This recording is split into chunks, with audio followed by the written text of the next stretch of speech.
পটলের এই সিজনে দই পটলের রেসিপি শেয়ার করব না, তাই কি কখনো হয়? তাই তো আজকে তোমাদের জন্য একটা দই পটলের রেসিপি নিয়ে চলে আসলাম। তো ওয়েলকাম টু মাই প্রোফাইল, আমি শ্রাবণী চলে এসেছি আজকে দই পটলের রেসিপি নিয়ে। তোমাদের কিন্তু এই রেসিপিটা দেখার জন্য প্রথম থেকে শেষ পর্যন্ত আমাদের সাথে থাকতে হবে। তো দই পটল বানানোর জন্য আমি এখানে 500 মতন পটল নিয়ে নিয়েছি। এবার পটলটা কিন্তু আমি শিল রেখে রেখে ছাড়িয়ে নিচ্ছি। পুরোটা ছাড়ালে কিন্তু হবে না, এভাবে শিল রেখে কিন্তু ছাড়িয়ে নিতে হবে। তো তোমরা যারা ফেসবুক থেকে আমার ভিডিওটা দেখছো তারা প্লিজ লাইক কমেন্ট শেয়ার করে পাশে থাকবে। আর যারা ইউটিউব থেকে দেখছো তারা একটু সাবস্ক্রাইব করে দেবে, কেননা ইউটিউবের চ্যানেলটা আমার একদমই নতুন। তো এখানে দেখো কথায় কথায় সব পটলগুলো ছাড়ানো হয়ে গিয়েছে। তো পটলগুলো ছাড়িয়ে নিয়ে আমি কিন্তু এবার ভালোভাবে ধুয়ে নেব। অবশ্য রান্নাটা আজকে আমি উনুনে করছি। তো উনুনে রান্না করলে কিন্তু খাবারের একটা অন্যরকম টেস্ট আসে। ওই কারণে মাঝে মধ্যে যখন টাইম পাই তখন কিন্তু আমি উনুনে রান্না করতে চলে আসি। তো এখানে দেখো পটলগুলো ধুয়ে আমি তুলে নিয়েছি। এবার একটু দিয়ে দিচ্ছি লবণ, আর একটু দিয়ে দেবো হলুদ।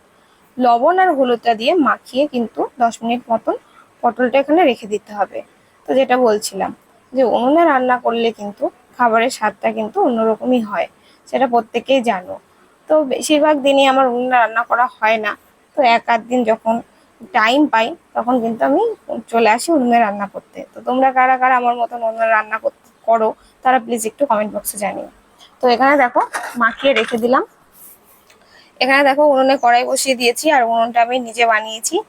তো আমি বানানোর পরে ভেবেছিলাম জ্বলবে কি জ্বলবে না, তো এখন দেখছি না ভালোই জ্বলছে। আর দেখো নতুন উনুন একদম সঙ্গে সঙ্গে জাল দিয়েছি, মানে আগুন দিয়েছি, তার জন্য দেখো ফেটে গেছে পুরো উনুনটা।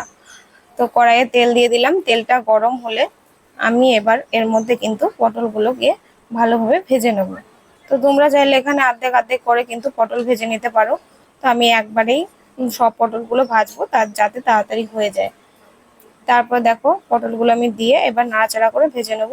আর এখানে একটা গুঁড়ো মশলার পেস্ট করে মানে ব্যাটার বানিয়ে নেব। যেমন ধরো এর মধ্যে দিয়ে দিলাম একটু জিরে গুঁড়ো আর একটু ধনে গুঁড়ো, আর দিয়ে দেবো একটুখানি লঙ্কার গুঁড়ো আর একটু হলুদ গুঁড়ো দিয়ে কিন্তু আমি জল দিয়ে মিনিট 5-7 মতন ভিজিয়ে রাখবো, যাতে জলের মধ্যে এই মশলাগুলো ভালোভাবে ভিজে যায়। অবশ্য বেশিরভাগ দিনই আমি এই ব্যাটারটা তৈরি করি না, পুরো তেলের ওপরেই আমি মশলাটা দিয়ে দিই। তো আজকে দেখলাম না, একটু অন্যভাবেই রান্নাটা করি। তো এখানে কয়েকটা লঙ্কা আর একটু কাঁচা লঙ্কা আর আদা আর কয়েকটা কাজু বাদাম নিয়ে নিলাম। কাজু বাদাম দিলে কিন্তু তরকারির টেস্ট এমনিতেই পাল্টিয়ে যায়। জানি না কেন, বলতে পারবো না, খুব অসাধারণ একটা টেস্ট হয়। তো কথায় কথায় দেখো পটলগুলো আমার ভাজা হয়ে গেছে একদম বেশ সুন্দর করে। আর কড়াইটাও দেখো পুড়ে গেছে। তো কড়াইটা আমি চেঞ্জ করবো না, তোমরা চাইলে কিন্তু চেঞ্জ করে নিতে পারো।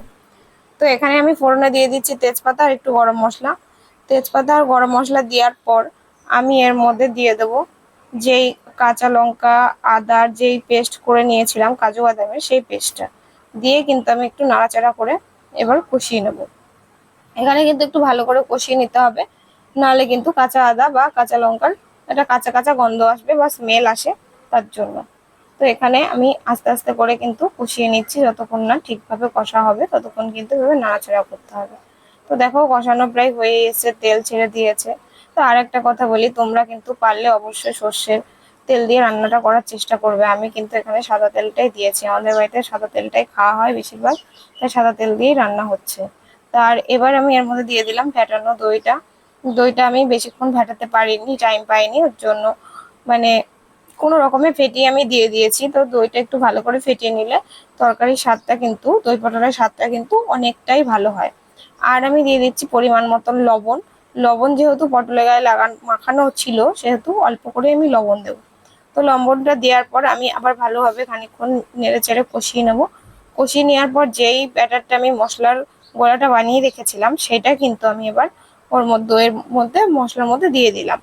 দিয়ে কিন্তু আমি আবার খানিকক্ষণ নেড়ে চেড়ে কষিয়ে নেবো যতক্ষণ না পর্যন্ত তেল ভালোভাবে ছাড়ছে। তো দেখো এখানে কিন্তু আমার পুরো কষানো কমপ্লিট। এবার আমি এর মধ্যে ভেজে রাখা পটলগুলো কিন্তু দিয়ে দেবো। তো এখানেই দেখেই বুঝতে পারছো যে দই পটলের কালারটা কি সুন্দর হয়েছে। আর সত্যি কথা বলতে দই পটলটা খেতেও কিন্তু অসাধারণ হয়, বোঝাই যায় না যে এটা পটলের একটা রেসিপি।